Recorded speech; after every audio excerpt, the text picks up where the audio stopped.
data capaian Pemprov menangani banjir, tingkat surutnya lebih cepat ya. Kemudian penanganannya lebih cepat ya. Genangan-genangan itu data mengatakan lebih cepat surut. Ya saya kira itu yang bisa menjawab itu masyarakat Jakarta. Yang bisa merasakan masyarakat Jakarta. Contoh, ketika titik genangan zaman pemerintahan Ahok berapa titik, sekarang berapa, warga sudah bisa merasakan itu.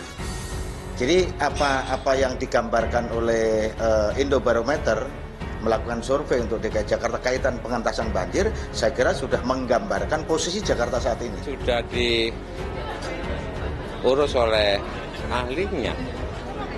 Pak Anies kan ahlinya ya untuk ngurus banjir, ya kita percayakan pada beliau ya.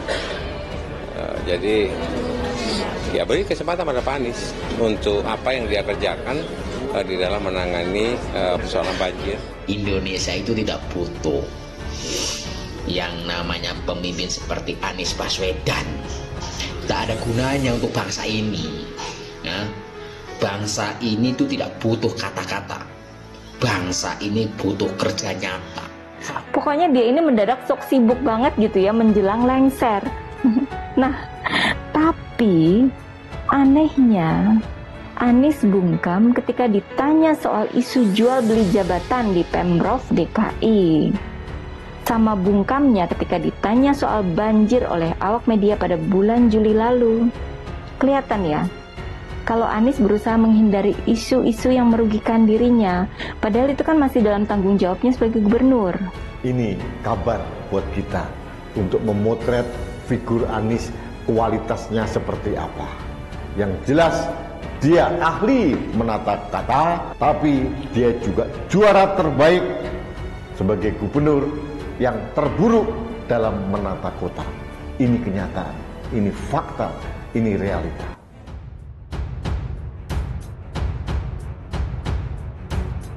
Benci roman dan kinerja nol Anies Baswedan. Meskipun jauh dari karut-marut pertentangan politik Anies Baswedan dan para pihak yang merasa ciut atas elektabilitas Anies yang terus menguat jelang 2024, saya berusaha untuk netral meskipun narasi akan tetap dianggap bagian dari politik.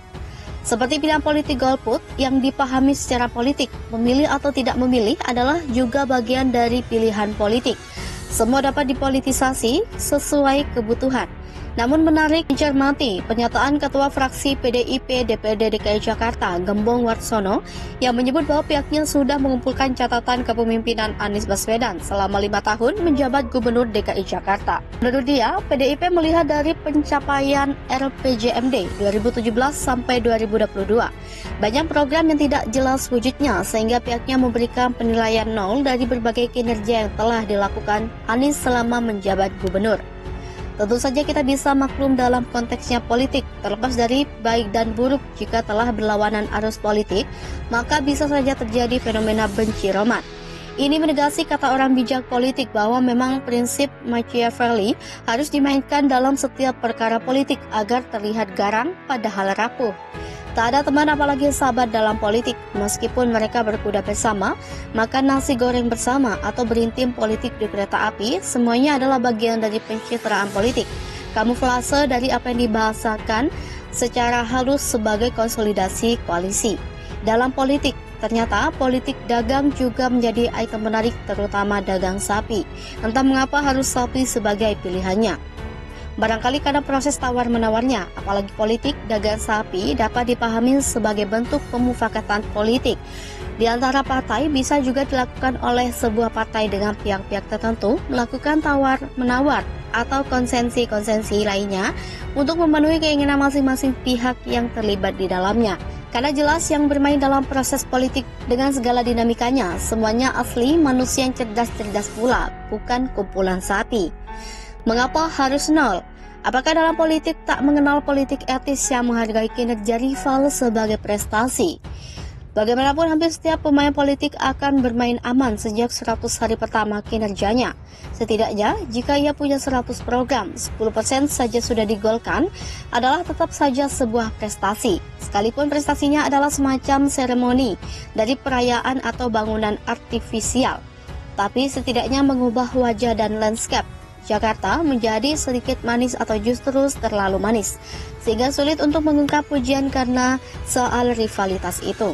Dan bahwa kita semua yang mengamini sebagian pencapaian jika bisa disebut dengan prestasi Anies atau apapun atau siapapun yang menjadi pengganti gubernur yang lama adalah bagian dari kesinambungan kerja-kerja pembangun pendahulunya. Ada proyek yang baru bisa selesai dalam kontrak multi-years, yang bisa selesai dalam sekejap seperti kerjaan Sangkuri yang pembangun tangkuban perahu, tapi itu muskil. Jika Anies hanya sebagai pelanjut pembangun karena bertanggung jawab telah disematkan publik dalam sebuah elektoral, maka menjadi kewajibannya melanjutkan pembangunan yang tersisa, tertunda atau tak pernah terrealisasi untuk dilanjutkan, diwujudkan atau diulang kaji mengikuti perubahan sikon. Padahal kritik nol itu adalah bagian dari kritik atas diri sendiri dari partai lain yang sebelumnya menjadi pengusung jawarannya. Dalam hal ini, Jokowi yang sebelumnya adalah Gubernur Jakarta yang tidak lain diusung oleh partainya Gembong Warsono. Politik santun. Ada baiknya untuk berusaha bersikap bijak sebagai politisi untuk mau berendah hati mengakui apa yang telah diupayakan oleh orang lain sekalipun dan konteks rivalitas. Bagaimanapun pencapaian pembangunan Jakarta adalah demi publik. Sekecil apapun, hasilnya tetap saja sebuah hasil, bukan presiden atau keburukan, kecuali jika prestasinya adalah kejahatan semuanya. Tentu saja kita berharap setelah Anies, para pelanjutnya akan melengkapi kerja-kerja yang kurang, tinggal belum selesai atau harus dikaji ulang untuk kebaikan semuanya. Jakarta adalah Indonesia mini. Segala persoalan politiknya pun harus telah menjadi ajang gladi resik bagi pertarungan para parpol sebelum bisa masuk ke Pilpres, termasuk 2024 yang akan begitu hot.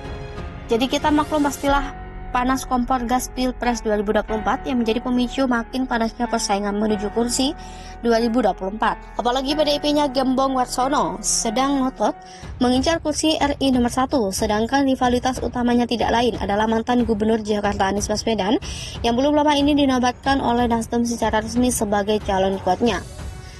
Ayolah berusaha berkokok lebih keras, asah taji inteligensinya. Saya tidak tahu apakah akhir tulisan ini saya masih netral atau ada tendensi mengarah ke satu titik pilihan politik tertentu.